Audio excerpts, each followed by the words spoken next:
did you, like, how did you decide that you even wanted to start doing plumbing? How'd that come about? Well, plumbing wasn't my first choice. My first choice was upholstery. Okay. And we did upholstery work. We'd cover sofas and chairs, and we got into doing floor coverings, carpet and vinyl in houses, linoleum and stuff like that. And my dad had a business in that. And so me and all my brothers worked in that business. And it was doing really good. And then one day my dad come to me and he says, after I had gotten married, he come to me and says, we're really slow. Is there any way you can find a job for a couple of weeks? And then as soon as business picks up a little bit, I'll call you back. And I said, okay. So I called Nita's dad up and I said, I need a job for a couple of weeks. Do you have anything I can do? And he says, well, not really, but come over and we'll see what we can do. So I came over, and at the end of 2 weeks, he says, you have a job for here forever if you want it. But he says, I understand if you need to go back and work for your dad. And I said, no. I called my dad up when he says I could come back, and I said, Dad, I think I like this more than upholstery work. And so I just stayed working for my father-in-law, never went back. So it was Nita's dad's business first, or did you take over for the business or start your own? No, I worked for my dad, and the way I started with my dad was that I was in probably about fifth grade, and he had an upholstery shop, and then he had a trading post. So he Okay. traded, Yeah, different items with, for money and for just items to items. that's cool. And so I started working and organizing things in there. And one day he come to me and he told me, he says, you can't do this. He says, I didn't hire you. And I said, but I want to work. And he says, but you're a kid. You need to go Yeah. out and play and have fun. And I says, I don't want to do that. I just want to work. And he says, well, he tried to discourage me because he Yeah. says, someday you're going to have to work. Yep. And he says, so be a kid now. So um, I just told him, no, I'm going to work. And he said, well, if you do, then I got to pay you. He says, but if I pay you, you now have to pay rent, stay in the house. Okay. You have to buy your own school books. You have to pay for your own school tuition. You have to buy your own school clothes. And he thought that would discourage me from working. And I said, okay, fine, done deal. And so I started working in sixth grade. Oh my gosh. And I worked from sixth grade on being paid. And about a year and a half prior to that, I did it for free because I just wanted to have fun Yeah. and work. And then I did that till I met Nita. We got married, and I think I worked for my dad maybe a year, I believe it was. And that's when my dad's business slowed down a little bit, and I went to my father-in-law and we started doing plumbing. Okay. And then I retired from plumbing. Okay. So I stayed. That was in 1977 when I started plumbing. Oh my gosh. So back then, did your father-in-law train you, or like, did you have to go to school? What did your schooling look Had to like? go to school. Okay. The way the apprenticeship course there worked, it was back when you went to, I think it was called UVSC Yeah. back then, Mm-hmm. and they had a night school class you had to go take. You had to do 2 nights a week for 3 hours a night.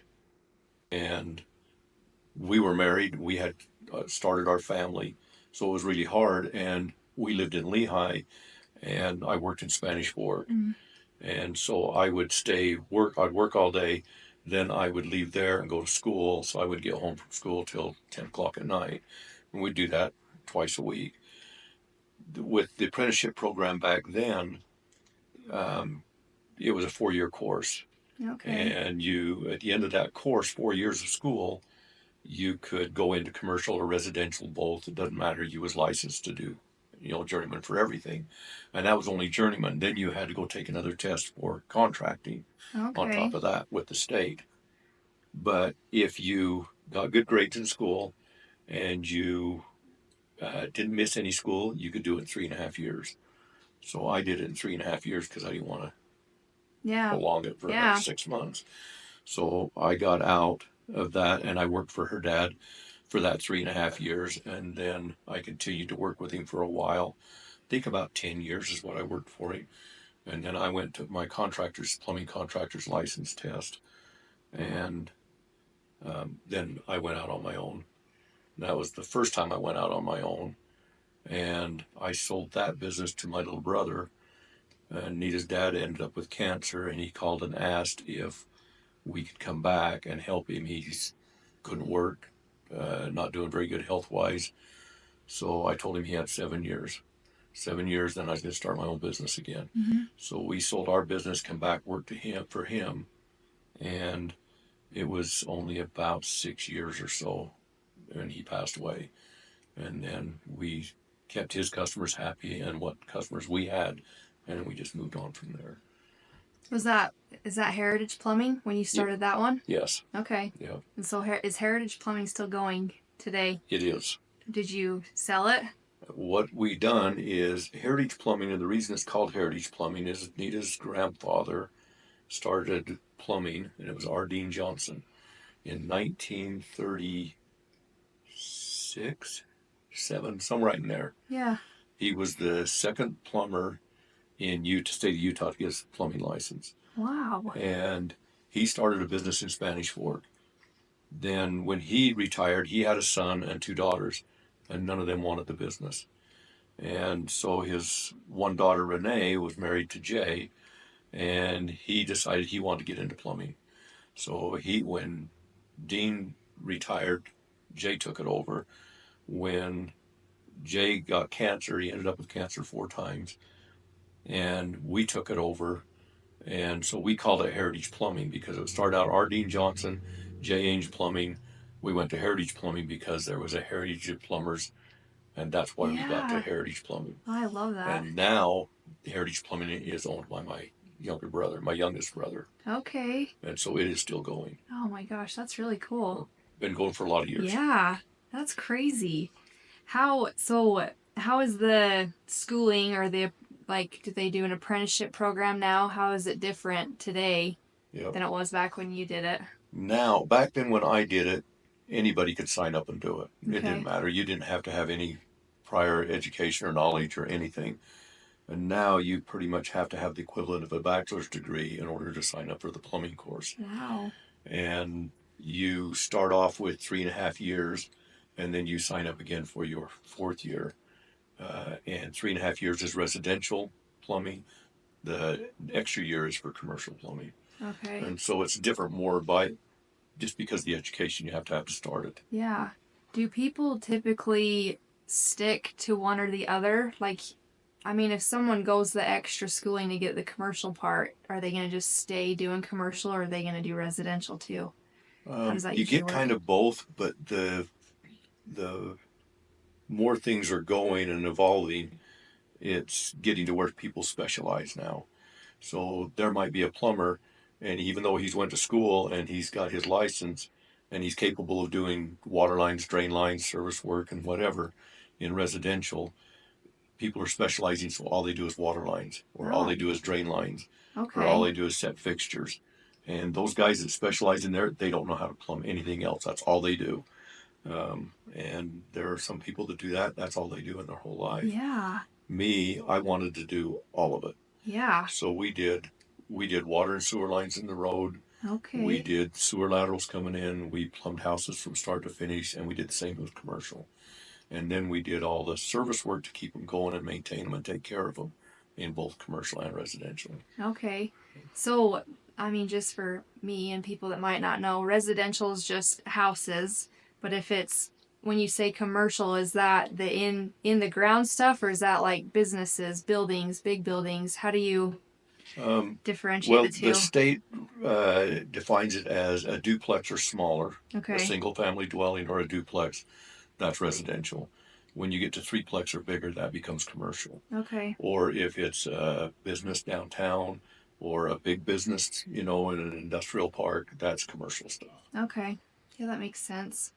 But when you're talking about the water lines and stuff in the ground, that could go either way. Could it be for a residential, you're dealing with water lines in the ground to a house and a commercial building? And that's where the licenses kind of cover both areas, because that's the same water supply or the same sewer drain line that supplies both residential and commercial. Okay. They all drain into the same system. So if you have residential, you could still do that. Okay. But there's another license now. Back when I started, you could still do that and cover all of it. And now they have an engineering license that gets covered Oh, under. wow. So if you want to run waters and sewers out in the street, now you need to be covered under engineering license, Okay. which That we makes had sense. that, but we never did really need it because Yeah. when we were doing it, it covered it under our plumbing licenses. Yeah. Okay. Did you ever do apprenticeship programs for people that worked for you? Yes. Okay, how does that work?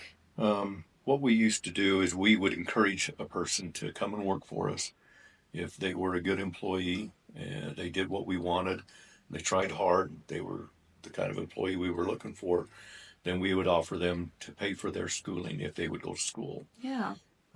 We'd pay for them the time off to go to school. We'd pay for the books and the tuition and everything for them to go to get that education. All we required is that they worked for us the years that they were going to school and 1 year longer. Yeah. And then they could go anywhere they wanted after that. That's a great deal. Yes. Like that. Yeah, it can save a lot of money doing that. Yeah. And I mean, I don't know how many other companies would be willing to do that for someone. There's a few in the trades. Yeah. You know, and that's not just plumbing, but that's other trades. How they work. We'll do that. Okay. Because you're trying to find good employees. Yeah. Then you want to try and keep them, and that's incentive for them to stay. Yeah. No, that's really cool. This is one that I kind of, because so you worked for your father-in-law before, so you had a little bit of on-the-job training, but this was the question that my dad wanted to know. Like, how much of the stuff that you learned in school and during your training did you actually use while you were on the job? My school training, Yeah. I would say less than 5%. Yeah. 95% was on job. That's kind of what he was, I mean, because he did the plumbing stuff at the school district and that, so he's like, I feel like just a lot of the stuff that it's just on the job. You That's learn where better. you learn it is on the job. Get your hands dirty, get in and do it and learn it. Okay. Let's talk about, like, what did your day-to-day look like a normal day working? What does that look like? Well, it was different when I was working for somebody than when I was self-employed. When I was working for somebody, I would show up at work in the morning and they would give me a list of jobs to do. And then I would go out and I would just do them one at a time until I was done at the end of the day. Now and again, they'd call me and say, hey, we got one more or whatever.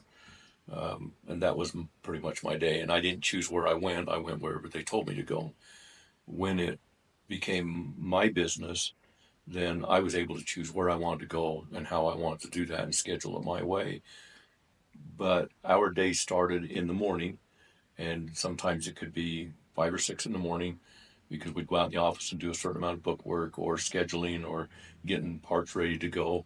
The employees would show up about 7:45, and then we would give them jobs that we wanted them to go do.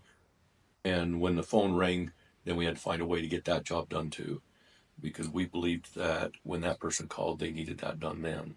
So we tried to do, if 10 people called that day, we done 10 jobs that day, plus the jobs we were already going to do. So you never knew when your day was going to end, but you knew when it started, but you didn't know what jobs you'd be doing. Every day was new. Yeah.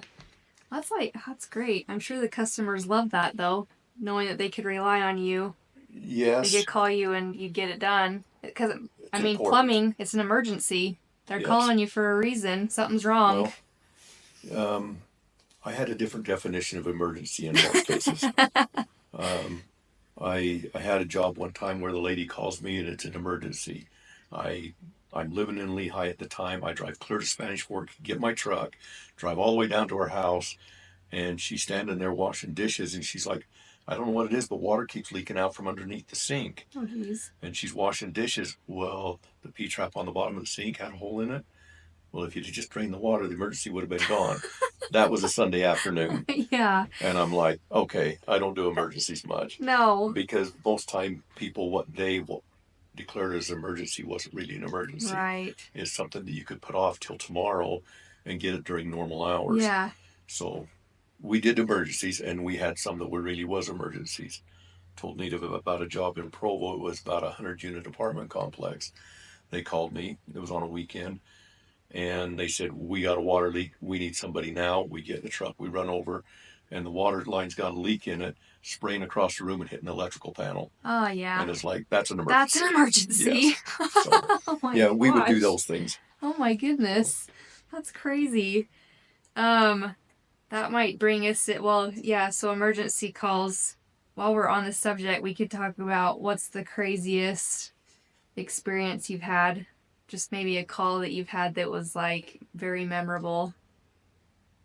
Maybe, or even the grossest thing. I'm sure you saw a lot of gross things. Yes, there is some. The grossest thing I ever seen, there was a homeless family that a guy called and asked if I would come and do some plumbing on a little project for him, just to help this family out so they'd have some place to live. Mm-hmm.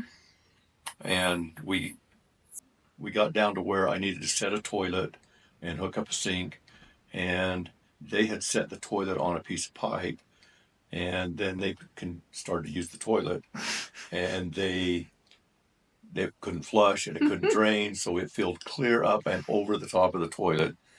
And I just looked at it and said, I won't touch it. Burn the That's not house for me. down.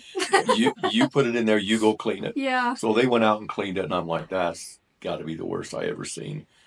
The other one that I seen, went out on a house, and my father-in-law was working for him at the time, and he was trying to help these people that didn't have very much money. And so we went out to work on their kitchen sink. Drain was plugged, and they had dishes stacked all over the place. But, the drain didn't work, so you could understand it. But their countertops were worn out, so the formica had big holes in it, and it wasn't seated down on the wood very good. And the cockroaches were running underneath in between the formica and the countertop wood. Oh my gosh. And we're trying to scoot them away so we can clean the drain. And so that was somewhat gross, I guess. Oh my gosh. And then we had a commercial job out here, the old Fritzy. Was it Fritzy? Mm-hmm. The Nally's plant out across from IFA. They called one day and they needed some work on their septic tank. And the only thing we could do was pump the tank out as much sewage as possible. And then we had to climb in there and do the work. So that was kind of gross. Oh my gosh. So that's my grossest ones. Yeah. And they were all memorable. Oh, yeah, So, for sure. Oh as far gosh. as jobs that I liked that Yeah. were memorable, we did when Utah had the Olympics, was that 2002? 2002? Yeah. We did the kitchen for the Olympics in Salt Lake, where the President of the United States and all the other countries and stuff would come to eat dinner. And we had to guarantee that they could operate that kitchen plumbing wise 24 hours a day, 7 days a week, from the beginning of the Olympics to the end, without it shutting down for any reason. Oh my gosh. And we went up and plumbed that and done that, and I thought that was a good job. That's really cool. So that's cool. a memorable one. Yeah. It's like there's not that many people get that opportunity. No. So we enjoyed that. That's a great opportunity. Oh my goodness. Like, do you have any advice that you would give someone that's starting a small business? And we could talk about maybe the pros and cons of being a business owner. Okay. Well, as far as giving somebody some advice about getting into business, most people think that I'm going to make a lot of money if I'm in business. And I believe that's the wrong way to look at going into business. I think that you go into business to help people, to serve people, get to know people, and you be really honest and upfront, and you serve those people to the best of your ability. Money will follow. Yeah. But money is not what you go into business for. No. In my opinion. Yeah. And so I think that number one is people. We had such a good working relationship with our customers, was that even after I had retired and we would see where one of our customers would pass away, we had done work for their kids as well. And I would always call them and tell them, hey, sorry, I heard about your mom and dad. And we would talk about it. And they're like, well, Plumber does that. Yeah. Nobody does that. Yeah. I cared about my people that we worked for. And I think that's the number one thing, is to care about the people you work for. Don't go in there for the dollar, go in there for the people. So that would probably be my number one thing. Number two thing is that if you're going to start a business, I went to a seminar one time and they said that 1 in 5 businesses fail. The reason 1 in 5 businesses fail is because you go into business and you say, well, okay, I'm going to start this business, but if it doesn't work, I'm going to do. If it doesn't work, that I'm going to do. That means you always have another door to walk through. When you go into business, you walk into that door, there's no other doors. You walk into it, you give it your all, and you make it work. That's great So advice. that's the two. My dad gave me some counsel one time when I was working for him and I was really young. And I went to a motorcycle shop to go to work for a while in between the upholstery stuff because I was racing dirt bikes, so I wanted to do something different. And my dad says, every job you go into it as if you were the owner. You learn everything you can possibly learn about that business. You may not be interested in starting a business in that field, but you will find that things go from business to business. Certain traits go. And he says, you learn everything you can and you'll become the most valuable employee. So I thought that was good Yeah. advice from my dad. Yeah. I like that. Did you have any cons? Like, what are some of the hard things about owning a business? Um, the hard things was, I think the hard things for me was is the way we operated our business and serving the people. When it come to time to retire, I had to get rid of my cell phone, a number that I'd had for a lot of years, because people would call me and physically and mentally and emotionally everything. I couldn't do it anymore. I was retiring for a reason, Yeah. and that was really difficult on me. But your time isn't yours when you're in business for yourself. And that's probably not the right way to do it, but that's how I did it. And it took a lot of time to operate a business.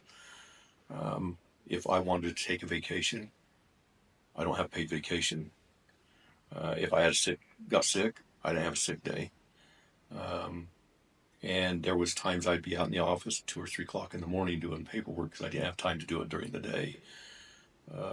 But then there was other times where I would come home and tell Nita, look, I got 3 days. We don't have any real work that's pushing us. If we're going to take vacation, we're doing it now. And we'd get in the car and take off. And so that was kind of nice. And we enjoyed that. And that Yeah. happened often. That's good. I like that. Um, what are, like, being an employer is hard as well. What's hard about being an employer and having employees?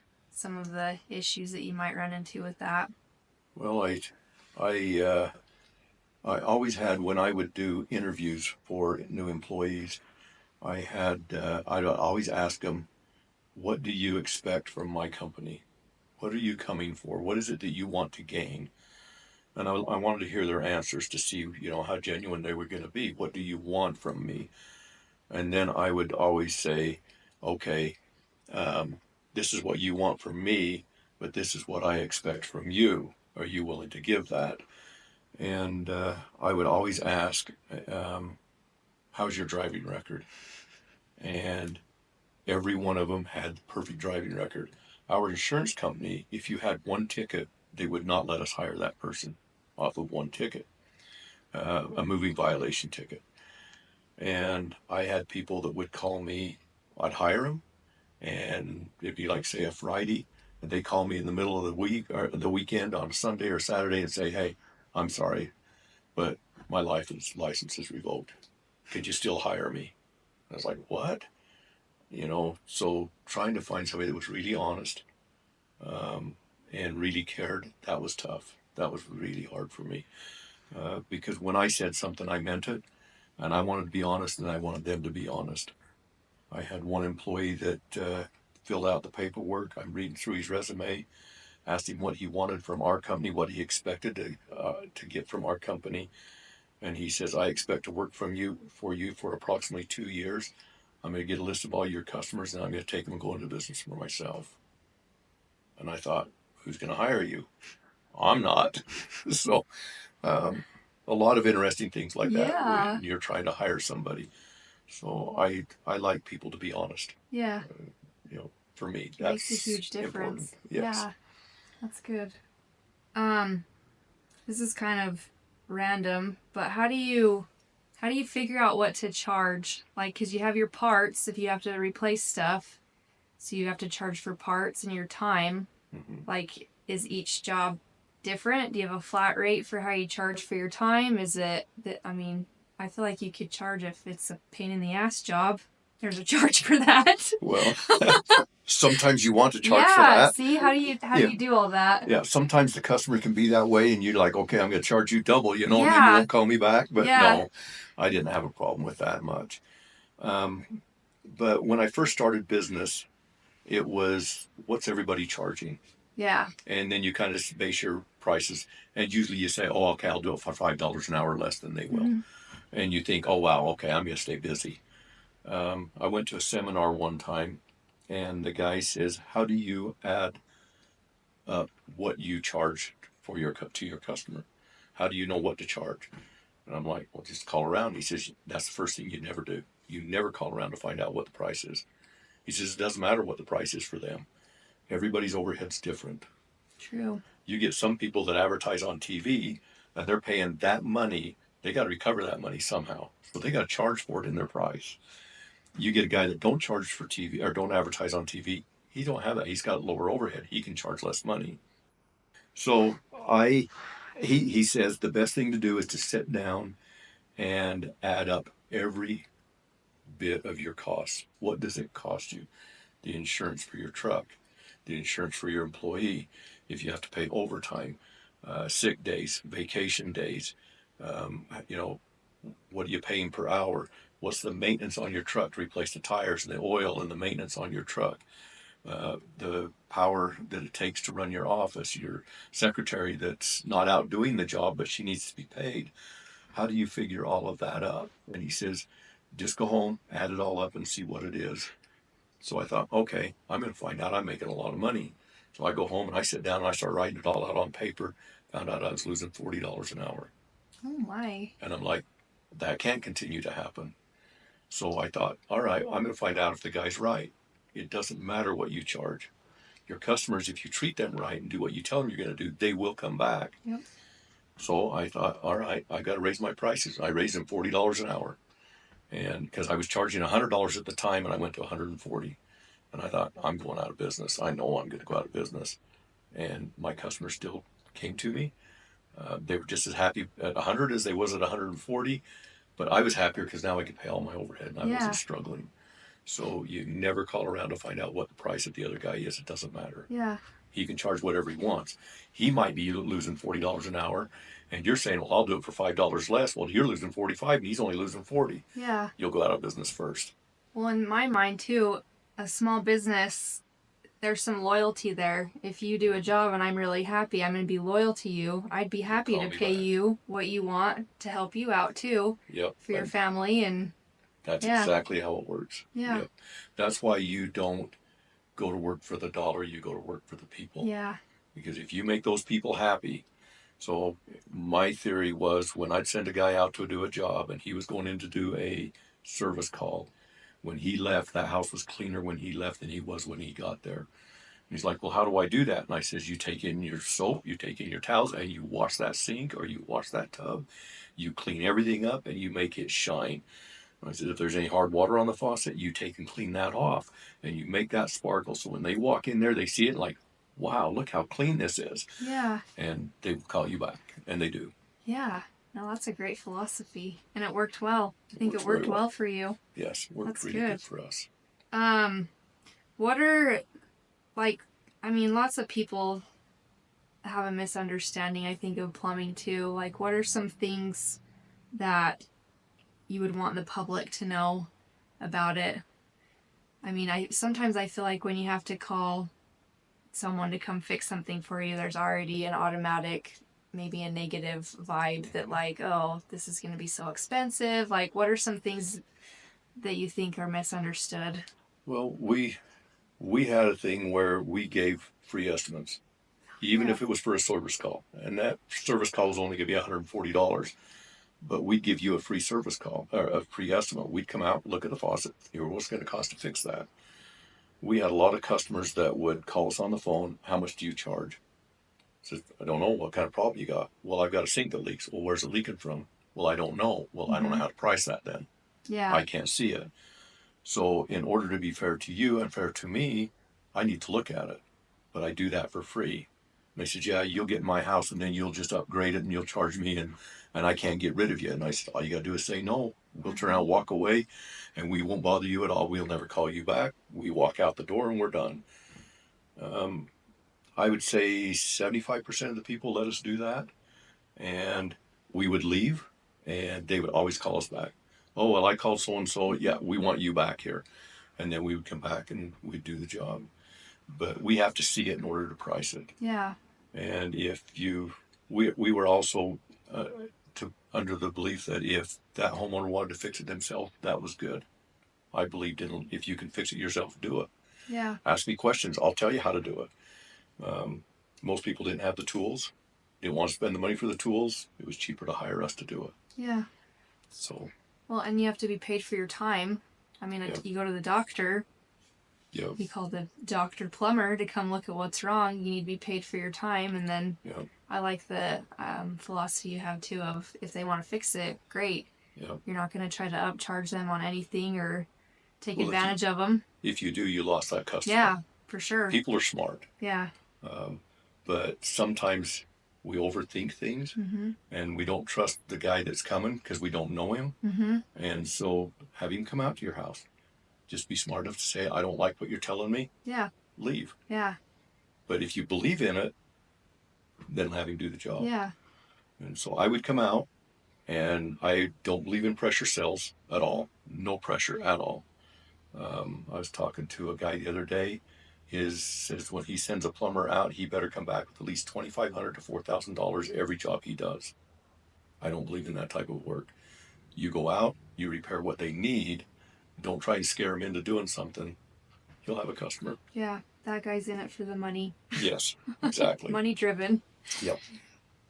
What kind of tips do you have for homeowners that might prevent things from happening? Is there anything? I mean, most people could probably clean out their P-trap, but they don't want to, type of thing. Well, in most cases, there's some plumbing stuff is preventable. Some is just wear and tear on the system that you just it just needs to be fixed. Two things that we got called out on a lot was water heaters, and we got called out on drain cleaning. And the biggest probably return job we got was flushable wipes. Yeah. It says flushable on them. Yep. That don't mean they really are. Nope.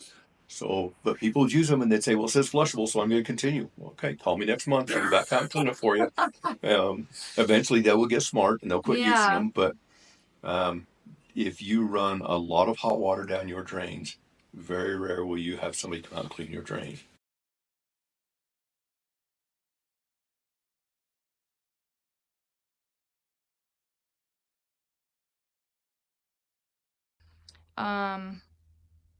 One thing I thought of, I just lost my thought. Oh, hair. That's part of the drain cleaning. Yep. Ladies' hair. Yes, that's a big one. Don't let it go down the drain. If well, you and can. it's okay to go down the drain. So, like in a shower, when you don't have enough water that goes down a shower to wash the hair on down the drain, the hair goes down and sits in the P-trap. You can clean that drain yourself. Take a plunger, plunge it a couple of times, the hair goes on down, drains as clean as it was when it was brand new. Yeah. Instead of calling a plumber, plunge your own. A bathroom sink, you can kind of do the basin drain on these newer homes. Now, the old homes, the old galvanized pipe or cast iron pipe, you need a drain cleaning machine to do that. But the newer homes, the plunger will take care of it. The same with a tub.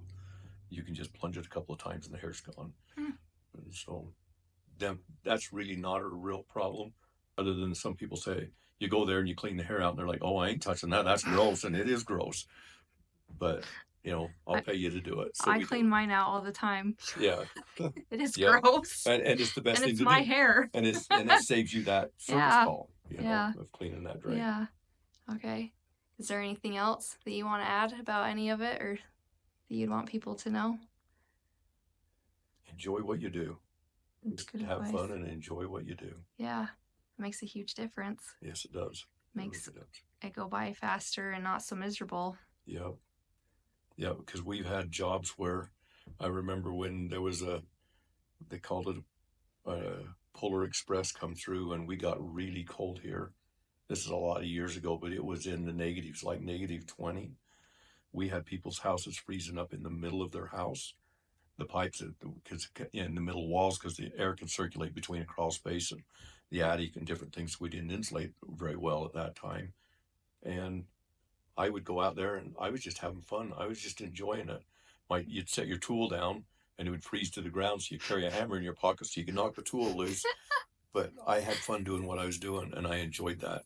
Doesn't matter how cold or how hot it is. Yeah. Don't matter what the weather's like, or just have fun. Yeah. That's what you need to do. No, that's great advice. I think that'll be helpful.